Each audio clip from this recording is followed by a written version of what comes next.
Hello. It's another day at the Fixvirus Security Show. December 29th. A couple more days, and then we get to 2015. So, I wanted to go over a few things, what happened this year, and then discuss a little bit of what's going on next year.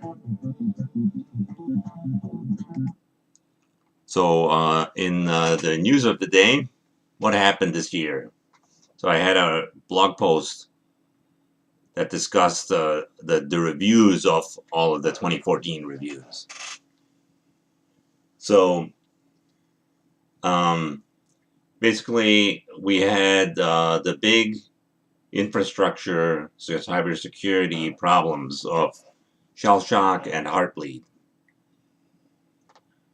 So we had shell shock, which was the Bourne shell infrastructure problem. So any Linux machine, primarily Linux machines, there were very few other machines that had Bourne shell on them. So as long as you didn't install Bourne shell or any kind of Cygwin on your Windows machines, I could safely say that it is primarily 90+% Linux, the shell shock. So unfortunately, I tested this in the lab. If you don't have the right version of Bourne shell, if you have an older version, I can copy even your password file. I can go grab it from the internet. I mean, it's pretty sad. It's pretty bad. So you have to, if you have a Linux machine, you have to patch this. This is a really bad problem. So Heartbleed is the other security protocols in the secure shell. The encryption technology was not up to par with what the attackers could do to it, so they could actually steal your information and slowly create a dossier of what's happening on your network, and then they will be able to get into your network. So that was the problem with Heartbleed. Now, those were pretty bad, and they needed to be patched, and they kind of threw everyone in a tizzy for a little while. So the other big problem, of course, we had 100 million plus credit cards stolen. So, that's obviously really bad, and it usually, most of those credit card problems were due to malware being introduced into the environment. And because malware could have been introduced in many different ways. So at Home Depot, for example, the HVAC company, the heating and air conditioning company that normally works on Home Depots and a couple of the Home Depots on the East Coast, they were hacked by somebody clicking on a malware, or however they got the malware in their network.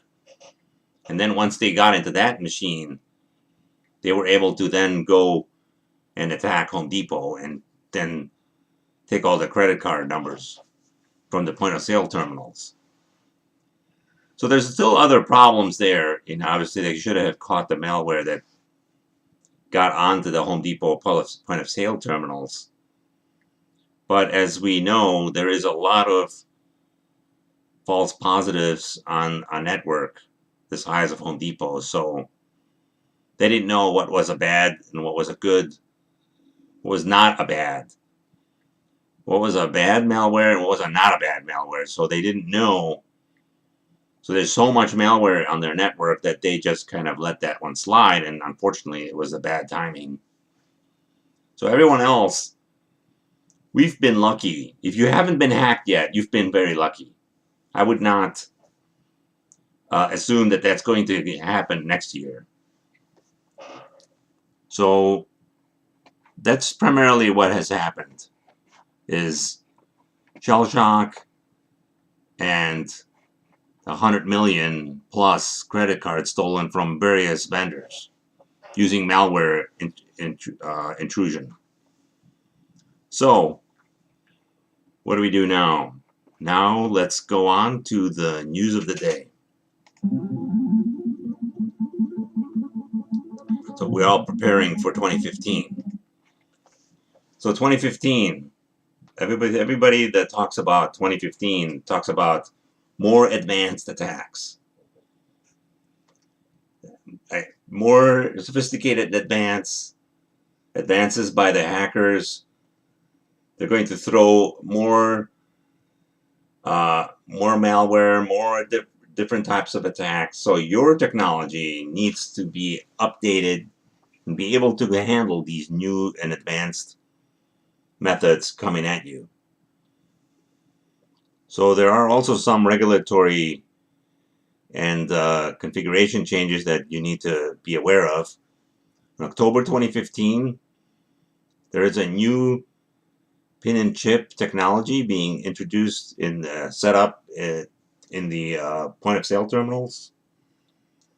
So current credit cards have magnetic strips.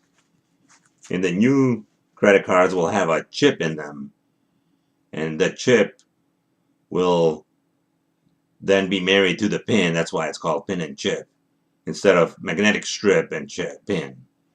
So pin and strip or something. So and then after that, we also have the PCI compliance changes on June 30, 2015. So my message to you is to get ready. Get ready for 2015. Put your plans in place. Get ready to get hacked, basically. If you haven't been hacked yet, you will be. And so, be prepared.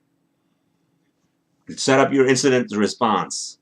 So that way when you do get hacked, you are now available. You know what to do instead of fumbling through it like Sony did. As you know, they even blamed the messenger. So that's not it's not the fault of the media that all of their information is online. It's not the fault of the media that they had a folder called password where they stored all their passwords that were unencrypted.